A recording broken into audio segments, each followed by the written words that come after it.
فرعون کی ایک باندی تھی، مسلمان ہو گئی۔ عورت تو کمزور ہوتی ہے، پھر وہ باندی ہو تو اور کمزور ہوتی ہے، اور کلمہ چھپتا نہیں ہے۔ اس کا ایمان اس کے دل میں تھا، پر وہ نکل ہی پڑا۔ خوشبو کون چھپا سکے؟ خوشبو کیسے چھپ سکتی ہے؟ اس کے ایمان کا پتہ چل گیا۔ فرعون نے اسے پکڑوایا۔ اس کی 2 بیٹیاں تھیں، ایک دودھ پیتی تھی، ایک انگلی پکڑ کے چلتی تھی۔ اس نے بڑے کڑا میں تیل ڈالا، اس کے نیچے آگ جلائی، تیل کھولنے لگا۔ اس نے دربار سجایا اور اس کے اپنی باندی کو بلایا، اس کی 2 بیٹیوں کو بلایا۔ یہ مائیں سن رہی ہیں کہ ماں اولاد کے لیے کیا کچھ کر گزرتی ہے، کیا کیا کچھ کر گزرتی ہے۔ مامتا سے تاریخ بھری پڑی ہے، اور اللہ نے بھی جو اپنی محبت کو تشبیہ دی ہے کہ میں اپنے بندوں سے محبت کرتا ہوں، تو باپ کی محبت سے تشبیہ نہیں دی۔ اللہ نے کہا میں ماں سے 70 گنا زیادہ پیار کرتا ہوں۔ اس نے کہا فرعون نے کہا اگر تو موسیٰ کے رب پہ ایمان لائی تو تیری دونوں بیٹیوں کو جلا دوں گا اس تیل کے اندر، اور تجھے بھی جلا دوں گا اس تیل کے اندر۔ ہاں لوگ سمجھتے ہیں موت بہت بڑی سزا ہے۔ ارے جس نے اللہ کو پا لیا اس کے لیے موت تحفہ ہے۔ وہ دنیا کے دکھوں سے نجات پا گیا اور آخرت کی نعمتوں کا حقدار بن گیا۔ تو فرعون کی باندی نے کہا فرعون یہ تو میری 2 ہیں، اگر میرے پاس اور ہوتی، میرے پاس 100 ہوتی تو میں 100 بھی اللہ کے نام پہ قربان کر دیتی۔ فقض ما انت قاض، کر جو تجھے کرنا ہے۔ انہیں بڑی بیٹی کو پکڑا، انہیں کہا اماں ہائے ہائے، اس ماں سے پوچھو جس کے آگے جلتا ہوا تیل اور اس کی بیٹی کو ڈالا جا رہا ہو، اور وہ اماں کہے، اور اس کا ایک بول ماں کا، ایک بول بیٹی کی جان بچا سکتا ہو۔ کلمہ کفر کہہ جا، گھر میں جا کے توبہ کر لے، معاف ہو جائے گا۔ میں قربان جاؤں۔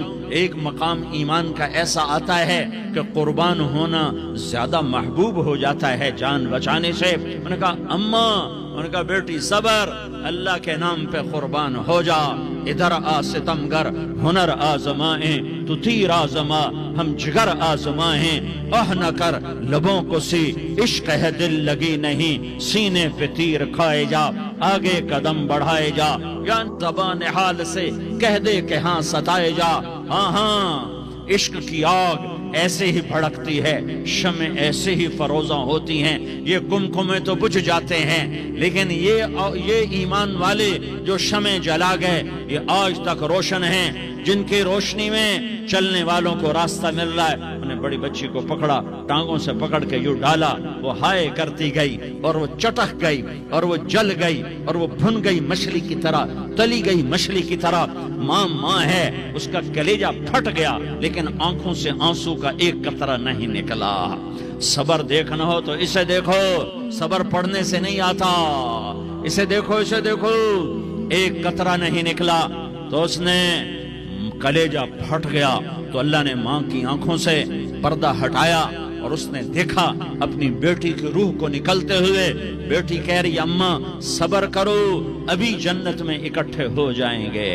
پھر انہیں چھوٹی بچی کو پکڑا، دودھ پیتی، جسے پتہ بھی نہیں میرے ساتھ کیا ہونے والا ہے، اس کی تو آہ بھی نہ نکل سکی، اور اسے انہوں نے تیل میں ڈال دیا اور وہ جل کے کوئلہ ہو گئی۔ ماں کی آنکھوں سے پردہ ہٹایا، اللہ نے ماں نے بچی کی روح کو نکلتے دیکھا، کہا اماں صبر، ابھی اکٹھے ہو جائیں گے۔ کہ جب اس کو پکڑنے لگے تو اس نے کہا فرعون میری ایک خواہش پوری کرو گے؟ کہا کیا؟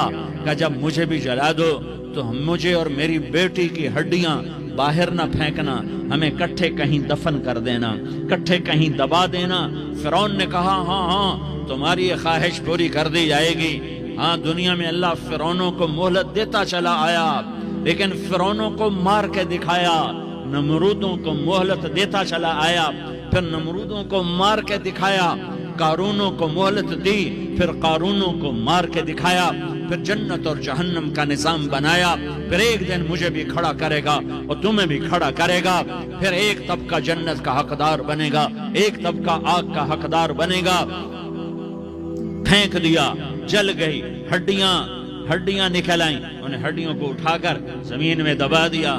2000 سال گزر گئے، میرا نبی دنیا میں موسیٰ علیہ السلام کے 2000 سال بعد آتے ہیں اور آپ معراج پہ چلتے ہیں۔ جب آپ بیت المقدس سے معراج کو اٹھے تو آپ کو زمین سے جنت کی خوشبو آئی، تو آپ نے ارشاد فرمایا جبریل میں جنت کی خوشبو سونگھ رہا ہوں، یہ کہاں سے آ رہی ہے؟ تو آپ نے جبریل نے عرض کی یا رسول اللہ، فرعون کی باندی اپنی بیٹیوں کے ساتھ، اپنی ہڈیوں کے ساتھ جس جگہ پر دفن ہے، جس دن اسے دفن کیا گیا تھا، اس دن سے آج تک یہ خوشبو آ رہی ہے اور یہ قیامت تک خوشبودار رہے گا۔ یہ زمین کا ٹکڑا کہ یہاں وہ دفن ہے جس نے اللہ کے ساتھ سودا کر لیا۔